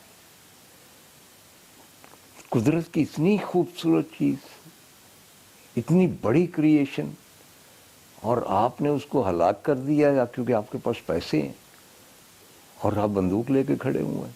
मुझे आज तक उस फख्र की समझ नहीं आई। जिस तरह लोगों को शौक है सजाने को जानवरों के वो सर, पुराने ज़माने में ठीक है होता होगा, लेकिन अब भी आप जाए तो किस तरह वो बर्दाश्त करते हैं कि ये कभी जिंदा होता होगा। यानी आप इमेजिन करें ना कि अगर कोई ऐसी गैलरी हो या ड्राइंग रूम हो जिसमें इंसानों के सर सजे हो, तो हाउ वुड यू फील। तो इसी तरह मेरा ख्याल है कि जानवर भी हमारे एहतराम के मुस्तहिक हैं, लेकिन ओवरऑल एक सर्टन क्रूअल्टी है हमारे अंदर। हम मुफावत नहीं कर पाए इंसान होने से। मैंने अगले रोज़ एक वीडियो देखी है कुत्ते और रीछ की लड़ाई और इस तरह, और हालांकि वो बैन है सारा कुछ, एक प्रेयर महसूस करते हैं। तार साहब, देवसाई जो है वो हमारे यहाँ एक बड़ी एक खूबसूरत तरीन लैंडस्केप और दुनिया के दूसरे बड़े बुलंद तरीन मैदान है जहाँ पे बड़ी ही नायाब जंगली हयात है। और 1-2 साल पहले मैंने यहाँ तक सुना था कि वहाँ पे कोई फेस्टिवल करवाने का भी इरादा था। तो मतलब वहाँ पे इतनी नायाब जंगली हयात है, वो इतना खूबसूरत नेशनल पार्क है, और नेशनल पार्क में तो मेरा ख्याल है शायद इस तरह की एक्टिविटी की वैसे ही अलाउ नहीं होती। तो देवसाई का मुस्तकबिल आप क्या देखते हैं? देवसाई को नेशनल पार्क डिक्लेयर किया गया, काफ़ी अरसे से डिक्लेयर्ड है, और ओवरऑल हम उस स्पिरिट से वाकिफ़ ही नहीं है कि नेशनल पार्क होता क्या है। जी, मतलब मैंने बहुत कोशिश की, बल्कि प्रेसिडेंट लगारी से उन ज़मानों में मेरी एक मुलाकात करवाई गई थी प्रेसिडेंट हाउस में। तो उन्हें सबसे पहली जो रिक्वेस्ट की थी कि जी प्लीज़ फेरी मेडो जो है उसको बचा लें, उसको नेशनल पार्क डिक्लेयर कर दें। वहाँ ये नहीं है कि लोगों को बेदखल किया जाए, जिनकी जायदादें हैं उनको मुनासिब, जिस तरह आप अब डैम बन रहा है, भाषा डैम, तो आप दे रहे हैं ना लोगों को पैसे, उनको वहाँ से उठा के, ताकि वो बेहतर चीज़ हो जाए। जी जी। तो फेरी मेडोज़ को भी इस तरह कर दे। नहीं हुआ क्योंकि किसी की प्रायोरिटी नहीं है ना। तो मैंने 2-3 नेशनल पार्क अमेरिका वगैरह में देखे हैं, वहाँ तो बिल्कुल कर्फ्यू लगा होता है जी। कि आप कोई चीज़ वहाँ पे ना कोई फेंक सकते हैं, ना कोई चेंज कर सकते हैं। 100 में 100 कि एक जगह मैंने एक लकड़ियाँ सी थी, तो एक बड़ा शेप बनी हुई थी एक लकड़ी। तो मैंने अपने जो थे मेरे साथी उनसे पूछा, मैंने कहा यार मैं 1-2 लकड़ियाँ घर ले चलूँ ये डेकोरेट। उन्होंने कहा जी नहीं नहीं नहीं, ये वायलेशन है, ये नेशनल पार्क है, ये प्रिजर्व है, इसको आप लकड़ी को भी हाथ नहीं, जो ख़त्म हुई है नाकारा। देवसाई को भी उसी तरह ही प्रिजर्व करना चाहिए। वहाँ पे ये नहीं है कि कल आप वहाँ पे मोटरवे बिल्ड कर दें। और ये एक ब्रिज था बड़ा पानी में पुराना, उसकी जगह नया ब्रिज आ गया, वो चाम ही ख़त्म हो गई। जी, यानी जो ओरिजिनल है, जी जी, कल आप जनाब वहाँ पे रीछों को पिंजरों में डाल के टिकट लगा देंगे कि देखें आया जी देवसाई के रीछ है, देखें ये फलां। इस तरह नहीं होता। होटल ना बनाए उधर, उसको डेवलप ना करें। National park is never developed. उसके एजेस पे होते हैं होटल्स भी, बाकी भी शॉपिंग सेंटर्स, उसके अंदर कुछ नहीं होता। और आखिरी बात ये, मेरी जो ख्वाहिशों का संदूक है उसमें एक और ख्वाहिश है, मैं देवसाई का एक बादल देखूं और देवसाई का एक रीछ देखूं, और ख़ास तौर पे देवसाई का एक फूल देखूं। बहुत शुक्रिया तारा साहब। Welcome back to Express. और अब बारी हमारे सेगमेंट हेल्थ एंड फिटनेस की, जिसमें खुशी सुबह सुबह हमें कुछ अच्छी सी एक्सरसाइज बताने वाली हैं। So over to you Khushi. Thank you Armila. आज मैंने बेसिकली स्पेशली वुमेन के लिए एक्सरसाइजेस बतानी है, जिसमें आप कोर और ग्लूट्स मींस हिप्स की एक्सरसाइज बताऊंगी और एब्स की एक्सरसाइज बताऊंगी। It's very effective. ऑब्लिक्स की भी एक्सरसाइज होगी, हिप डिप्स की भी एक्सरसाइजेज होगी। स्पेशली जो वुमेन को प्रॉब्लम होती है कि जी हमारे जो स्टमक अंदर नहीं होता, ग्लूट्स जो है शेप अप नहीं होते, सो मैं आपको 5 एक्सरसाइज बताऊंगी एंड वेरी इजी एक्सरसाइजेज, उसकी मॉडिफिकेशन भी बताऊंगी। आपने क्या करना है, आपने फ्लोर पे जाना है। फर्स्ट एक्सरसाइज फ्लोर पे होगी। आपने एल्बो पे जाना है, एक लेग बेंड करना है, नी पे अपने वेट डालना है, एक लेग स्ट्रेट होगा, arm straight and raise your leg and breathe out. ये आपके ओब्लिक्स पे और ये साइड पे हिप डिप्स पे बड़ी इफेक्टिव एक्सरसाइज है। Second exercise is on the floor as well. You have to lift your hip up and pull your leg, pull your knee towards your chest, breathe out and kick forward. 15 each side and then switch. Third exercise is on the floor as well. You have to lunge back and kick forward, breathe out and switch, lunge back, kick forward. As you lunge back, as you descend your knee down, knee नीचे जैसे लेके जानी है, अपने breathe in करना है, जैसे stand करना है, breathe out करना है और core को contract करना है। जैसे kick forward करेंगे आपने stomach को अंदर करना है और breathe out करना है। lunge करते हुए breathe in करना है और kick करते हुए breathe out करना है। fourth exercise जो है वो भी floor पे ही होगी। आपने elbows पे जाना है, आपने जो है अपनी stomach को tight करना है, squeeze करना है, hips tight करना है and hip को side to side rotate करना है। एल्बोज पे वेट होगा, शोल्डर पे वेट होगा। एल्बो जो होगी वो डायरेक्टली शोल्डर के नीचे होगी and breathe out. Last exercise is called side plank rotations, arm under and breathe out. जो इंटरमीडिएट लेवल पे हैं वो फीट पे कर लें। ब्रीथ इन, कोर आपकी टाइट होनी चाहिए, हिप्स रेज होने चाहिए, आपकी कोर को, ऑब्लिक को, योर लैटरल मसल्स को बहुत अच्छे तरीके से हिट करेंगे। 15 ईच साइड। सो ये आपने at least twice a week practice करना है। ये बहुत इफेक्टिव एक्सरसाइज है, मैं खुद ये एक्सरसाइजेस करती हूँ और आप जितना इसको हिट करेंगे एरियाज को, उतने मसल मैस अच्छा होगा, उतना आपको रिजल्ट्स मिलेगा। So keep trying this at home. I will give you new exercises, new tips for diet as well. So keep watching. See you guys soon. अब जो मैचेस होने वाले हैं किस तरह से देख रहे हैं? फॉर्म में है टीम बाबर आजम की कैप्टनसी में? सबसे पहले तो सुबह बखैर इमरान और अरमला, आप दोनों को, और दिल छोटा करने की जरूरत नहीं। 11, 12 और 14 फरवरी को 3 मैचेस गद्दाफी स्टेडियम लाहौर में होंगे, T20 मैचेस। तो आप यहाँ मतलब तमाशाई तो जा नहीं सकते, आप कम से कम बाहर का माहौल तो देख सकेंगी। और इमरान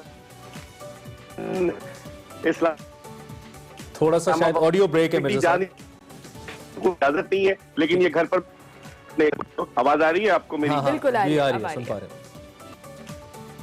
मैंने कहा कि आपके तो घर के नजदीक है, आप इस्लामाबाद में सिर्फ घर में बैठ के देखिएगा और अरमला जो है ये ग्राउंड का चक्कर लगाएंगी, जो सिक्योरिटी होगी उसके इंतजामात का जायजा लेंगी लाहौर में जो 3 मैचेस हैं। ठीक है, देखिए हमारी हम यहाँ से भी सिक्योरिटी इंतजामात का जायजा ले सकते हैं। हमारी आंख बड़ी तेज है और हमारी आंख और कान आप जैसे एक्सपर्ट्स हैं जो हम तक अंदर की खबरें पहुंचाते हैं। इस वक्त एक बड़ा मेरा कंसर्न है वो हफीज के हवाले से। ये क्या कंट्रोवर्सी चल रही है?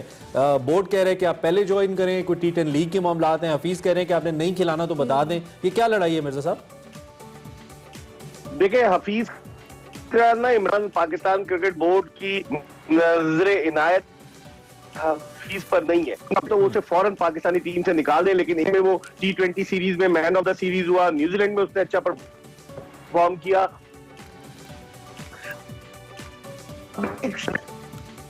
लेकिन ये क्रिकेट बोर्ड की समझ में नहीं आ रहा। लास्ट ईयर भी T10 लीग में हफीज लाहौर कलंदर्स की टीम की नुमाइंदगी करने जा रहे थे, लेकिन हफीज की वजह से क्या हुआ, किसी को इजाजत नहीं दी गई T10 लीग में क्रिकेट खेलने की। ऑफ सीजन था, प्लेयर संभाले। मुझे लगता है कि क्रिकेट बोर्ड जो है अपनी अथॉरिटी को मनवाने के लिए कुछ लोगों को कुर्बानी का बकरा बनाना चाहता है। ठीक है, ठीक है। अच्छा, दूसरी जानिब हमें यह भी पता चला है कि जो प्रोटीज हैं they are a bit conscious and afraid somehow reverse swing से कि पाकिस्तान के ग्राउंड पे नेशनल स्टेडियम में खेलेंगे या कद्दाफी में खेलेंगे, कोई काम उल्टा ना पड़ जाए। तो ये रिवर्स स्विंग के हवाले से आपके पास कोई खबरें हैं कि वाकई सुना है, कोई मिकी आर्थर से भी मशवरे लिए हैं प्रोटीज ने? प्रोटीज ने मशवरे तो दिए हैं, क्योंकि मिकी आर्थर तो पहले साउथ अफ्रीकन था, बाद में वो ऑस्ट्रेलिया शिफ्ट हुआ, ब्रिस्बेन चला बिल्कुल गया, ऑस्ट्रेलियाई नेशनलिटी ले ली, लेकिन basically he is a south African. तो मशवरे तो उन्होंने लिए, लेकिन इमरान जिस तरह की हमारी बॉलिंग है, मुझे नहीं लगे कि फास्ट बॉलर्स के लिए कोई मददगार पिच बनाए। हसन अली और उसके साथ शाहीन अफरीदी, दो फास्ट बॉलर्स तो अशरफ, और ये इन तीनों में इतनी सलाहियत नहीं है कि ये रिवर्स स्विंग कर सके। Shaheen Afridi is improving, maturing day by day, लेकिन अभी हसन अली को भी वक्त लगेगा। तो मुझे लगता है इसमें आईसीसी की टॉप 5 बॉलर्स में शामिल है, वो मुश्किल डाल सकते हैं। ठीक हो गया। मिर्जा साहब, आपकी ऑडियो में थोड़ा सा इशू है, हम आपको अगर थोड़ी सी इंटरप्ट नहीं फोन की करेंगे। ऐसे डायरेक्शन चेंज कर लें, कर लें कुछ लाइव सो हम, ताकि हमें थोड़ी सी बेहतर आ जाए। आप क्या पूछ रहे हैं? बिल्कुल, सवाल हम बाबर आजम की कैप्टनसी का करेंगे। स्क्वाड में वापसी हुई है, पिछले हमने सीरीज में देखा था इंजरी के बाद बाबर आजम नहीं खेल रहे थे, बट स्टिल अब चूंकि साउथ अफ्रीकन टीम दोबारा से खेलने जा रही है, टेस्ट मैचेस भी और उसके साथ साथ हम T20 मैचेस की बात करें, बाबर आजम की कैप्टनसी को क्या देखते हैं, क्या तवक्कुआत है? जी, बाबर आजम की अगर आप बात करें तो बाबर आजम डेफिनेटली उसके लिए एक मसला तो होगा, क्योंकि पहली मर्तबा वो कप्तानी कर रहा है, 34वां पाकिस्तान का टेस्ट कप्तान है, होम ग्राउंड पे कर रहा है, खातून ने इल्जाम लगा दिया था, वो कंट्रोवर्सी अलग चल रही है। तो there are so many things which are chasing Babar Azam. अब बाबर आजम और आया भी 12 दिसंबर के बाद से, वो कोई मैच नहीं खेला, फुल्ली फिट नहीं था, तो एक चैलेंजिंग टास्क होगा बाबर आजम के लिए। ठीक है, चूंकि मैंने पिंडी का जिक्र किया, पिंडी क्रिकेट स्टेडियम बहुत बड़े बड़े मैचेस को होस्ट कर चुका है, वर्ल्ड कप के मैचेस को होस्ट कर चुका है।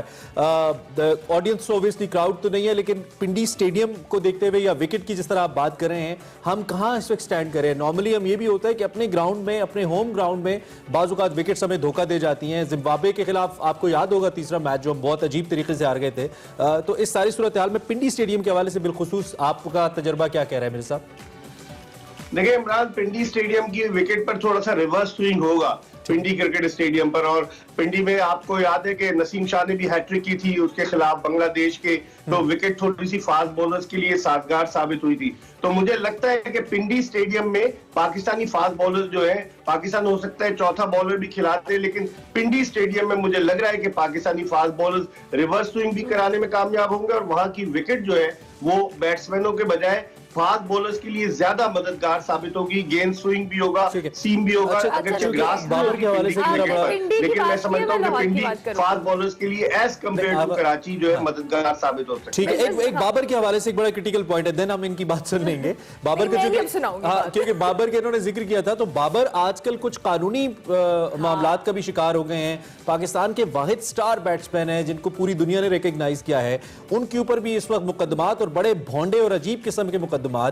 ऐसा लगता है कि क्रिकेट बोर्ड कहीं कोई बहुत ज्यादा बैकअप दे नहीं रहा है बाबर को, शायद मेरी गलत फहमी है ये। आपका क्या ख्याल है बाबर के इस मामले के ऊपर? क्रिकेट बोर्ड का क्या रोल है? उसको तो बिल्कुल टेंशन फ्री होकर खेलना चाहिए। व्हाट डू यू से मेरे साहब? देखिए इमरान, क्रिकेट बोर्ड खुद अपने मामलात में उलझा हुआ है, वो जो टसल जारी है, पावर की टसल, और मुझे क्रिकेट बोर्ड बजाय इसके कि प्लेयर्स को अकोमोडेट करे, बजाय इसके कि प्लेयर्स का साथ दे, वो अपने मामलात में उलझा हुआ है। क्रिकेट कमेटी का चेयरमैन एक ऐसे आदमी को बना दिया जो आउट ऑफ टच था, वो फैसले लेने जा रही है। बहुत सारे मामलात हैं जो अपने चल रहे हैं क्रिकेट बोर्ड के। फिर वो फ्रेंचाइजीज के साथ मामलात हैं, इन्होंने शेड्यूल तो अनाउंस कर दिया है, पीएसएल का फ्रेंचाइजीज के साथ अलग मामलात हैं, बहुत सारी चीजें। मेरे ख्याल में आपकी बात सही है, बाबर वाहिद इस वक्त हमारे यहाँ स्टार प्लेयर है इस टीम में, इसको क्रिकेट बोर्ड को सपोर्ट करना चाहिए, लेकिन क्रिकेट बोर्ड अभी खुलकर तो नहीं कर रहा, हो सकता है पसे पर्दा, लेकिन बज़ाहिर इस बात के इम्कानात कम नजर आते हैं कि कोई लीगल एडवाइस बाबर को दी गई इस मामले से, क्योंकि मेंटली वो डिस्टर्ब रहेगा। और जब लाहौर में 3 T20 मैचेस होंगे तो ये वही जगह है जहां से खातून ने उस पर जो है वो मुख्तलिफ किस्म के इल्जाम आयद किए। तो बाबर प्रेशर में तो होगा, लेकिन उसने प्रेशर में माजी में परफॉर्म किया, इस पर डबल प्रेशर होगा, कप्तानी का प्रेशर भी साथ साथ मामलात का प्रेशर भी होगा बाबर आजम पर। ठीक हो गया, कैप्टनसी का प्रेशर भी होगा और ओवरऑल भी होगा प्रेशर, नो डाउट। मिर्जा बहुत शुक्रिया। इन पर क्या एक्सपेक्टेशंस हैं? ये सीरीज हम जो चाहे टेस्ट है चाहे T20 है, क्या एक्सपेक्टेशंस हैं पाकिस्तानी टीम से, क्या लगता है आपको? देखिए अरमला, 2007 में अब से 14 बरस कबल जब साउथ अफ्रीकन टीम पाकिस्तान आई थी, तो पाकिस्तान के खिलाफ जो 2 टेस्ट की सीरीज थी वो साउथ अफ्रीका 2-0 जीता था, और पाकिस्तान के खिलाफ जो 3 वनडे थे, 5 वनडे थे, 3-2 जीता था। तो उस वक्त की टीम डिफरेंट थी, अब टीम डिफरेंट है। नया कप्तान है क्विंटन डिकॉक, गुज़िश्ता कुछ दिनों से साउथ अफ्रीकन क्रिकेट बोर्ड में भी सियासत का अमल दखल है, टसल जारी है। तो टीम की कारकर्दगी, फिर उन्होंने कहा कि ब्लैक खिलाड़ियों का कोटा और व्हाइट खिलाड़ियों की तादाद को कम किया जाए। तो बहुत सारे मसाइल है वहां भी, और उनकी टीम की कारकर्दगी दिन ब दिन डिटीरियोरेट हो रही है। अगरचे इस वक्त वो पाकिस्तान से ऊपर है, वो 5वें नंबर पर है, आईसीसी की टेस्ट रैंकिंग में पाकिस्तान 7वें नंबर पर है, लेकिन बाहर आकर खेलना और फिर पाकिस्तान की विकेटों पर बड़ा मुश्किल होगा। मैं समझता हूँ कि पाकिस्तान के लिए ये सीरीज कुछ ज्यादा मुश्किल साबित नहीं होनी चाहिए until and unless हम उस तरह की परफॉर्मेंस न दे जो हमने श्रीलंका की जब टीम आई थी तो उसके खिलाफ T20 सीरीज हम पाकिस्तान में बी टीम से हार गए। वो आप कह रहे हैं ना, उधर नया कप्तान है तो इधर नया पाकिस्तान है। सर देखते हैं होता क्या है। मिर्जा साहब, आपसे बात होती रहेगी। थैंक यू वेरी मच, वक्त देने का बहुत शुक्रिया और तज्जिया हम तक पहुंचाने का बहुत शुक्रिया। देखते हैं कि किनकी सीरीज होती है। बहरहाल एक बड़े कैलिबर की, एक बड़ी प्रोफाइल की टीम है साउथ अफ्रीकन टीम, बहुत कंसिस्टेंटली परफॉर्म करते आए हैं। देखते हैं कि क्या सूरत हाल बनती है। We're gonna watch some good cricket, I believe. Exactly, और ब्रेक लेंगे, ब्रेक के बाद हाजिर होंगे। आप देखते रहिए एक्सप्रेसो।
क्या बात है। ज़ुहैब हसन साहब को आप सुन रहे थे, मारूफ सरंगी नवाज, सरंगी प्लेयर, इस वक्त हमारे साथ मौजूद है और दुनिया भर के अंदर पाकिस्तान के लिए सरंगी बजा चुके हैं, पाकिस्तान का नाम रोशन कर चुके हैं और तकरीबन सभी जो बड़े गाने वाले हैं उनके साथ भी संगत कर चुके हैं। ज़ुहैब भाई क्या बात है, बहुत शुक्रिया। कैसे आप, खैरियत से? अल्हम्दुलिल्लाह, बहुत अच्छा लगा हमें। नो डाउट, और हम आपसे डिटेल डिस्कशन भी करेंगे, बल्कि आपसे फरमाइश भी करेंगे, लेकिन उसके साथ साथ कुछ हम शो में मजीद भी शामिल कर लेते हैं। अच्छा जी, हमने वासिफ अली वासिफ साहब के हवाले से उनकी बर्थडे उनको हमने विश किया था, उनके हवाले से डिटेल डिस्कशन भी की थी। आज उनकी डेथ एनिवर्सरी है, तो हम उनको एक बार फिर से ट्रिब्यूट पेश करना चाहते हैं। 28वीं बरसी है वासिफ अली वासिफ साहब की।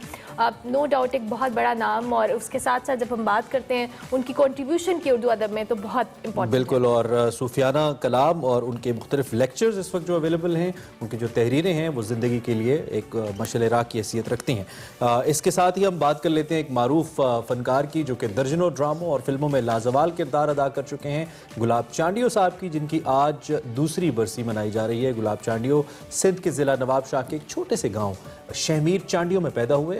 गुलाब चांडियो ने इब्तदाई तौर पर रेडियो और स्टेज पर अदाकारी के जौहर दिखाए और बादशाह पाकिस्तान टेलीविज़न के साथ मुंसलिक हो गए। बिल्कुल, और गुलाब चांडियो की बात की जाए, उनको ये एहसास भी जाता है कि उन्हें सिंधी और उर्दू ड्रामों में सिंध के ऐसे जरान पेशा अफराद के किरदार भी निभाए जो आज भी कह लें फिक्शन के हवाले से बात करें तो क्लासिक माने जाते हैं। गुलाब चांडियो ने न सिर्फ सिंधी बल्कि उर्दू और सराइकी समेत बलोची ज़बान में भी अदाकारी की, और जैसा कि आपने कहा कि फिक्शन एक्टिंग में क्लासिक की हैसियत रखते हैं। बहुत बड़े फनकार थे, उन मंजे हुए अदाकारों में उनका शुमार किया जाता है जिन्होंने 80 से लेकर 1995 15 साल तक अपनी अदाकारी से मुल्क के आवाम को महसूस किया, और उनकी ज़िंदगी के आखिरी काफ़ी सालों तक अदाकारी और आर्ट्स का सिलसिला जारी रहा और इसी पर उन्हें सदारती अवार्ड समेत दीगर कई आला अवार्ड्स भी दिए गए। जी जनाब, ट्रिब्यूट पेश किया हमने गुलाब चांदी साहब को। इसके साथ साथ सेट पर चूंकि हमारे पास सारंगी प्ले भी है और इससे पहले हमने आपकी मुलाकात आर्टिस्ट से भी करवाई थी, तो एग्जैक्टली हमारा सेट पे आज रौनक लगी हुई है और इनकी कुछ पेंटिंग भी कंप्लीट हो चुकी है ऑलमोस्ट। और हम आपसे जानेंगे आपने क्या क्या बनाया है और क्या इसमें है, जल्दी से बता दें हमारे देखने वालों को। ये अभी जो मैंने वाओ इट्स रेडी, जबरदस्त मीनार पाकिस्तान बनाया जिन्होंने नील्स की मदद से, और इससे पहले तो ये इन्होंने भी लाइव हमारे सेट पे स्केच किया और सारा कुछ। सो जबरदस्त, थैंक यू वेरी मच। बहुत जल्दी और बहुत जबरदस्त अहमद, आपसे मिलकर भी हमें बहुत अच्छा लगा एंड वी होप कि आपका आर्ट बहुत आगे जाए। थैंक यू वेरी मच, आपने हमें ज्वाइन किया विदाउट एनी फर्दर डिलेज। अरमला बिल्कुल, ज़ोहैब हसन साहब हमारे साथ हैं, हम आपसे फरमाइश करने वाले हैं कुछ भी खूबसूरत सा हमारा एक्सप्रेशन। जी जरूर। एक बड़ी मशहूर आजकल सूफियाना कलाम है, मैं लजपालां दे लड़ लगियां। जबरदस्त। पास जो मजीद बचा है हम उसको जाहिर ही करेंगे। आपकी मौजूदगी हमारे लिए बड़े एजाज की बात है और हम इससे पहले कि शो खत्म करें हम दोबारा एंड पे भी कुछ सुनेंगे। शो खत्म कर देते हैं आई थिंक और फिर साहब को कहेंगे और अपने देखने वालों से हम इजाजत लेंगे। आपसे हमारी मुलाकात होगी कल, मंडे का दिन था। उम्मीद करते हैं आपको आज का शो पसंद आया होगा। फीडबैक आपने हमें लाजमी देना हमारे सोशल मीडिया हैंडल्स पे और विदाउट एनी डिले हम रिक्वेस्ट करेंगे भाई कुछ क्लासिक ऐसा ओल्ड जो हम सुने और सब लोग जरा सुन के ना महजूज हो जाएं। फ्लोर इज योर्स, हमारी तरफ से अल्लाह हाफिज एंड ओवर टू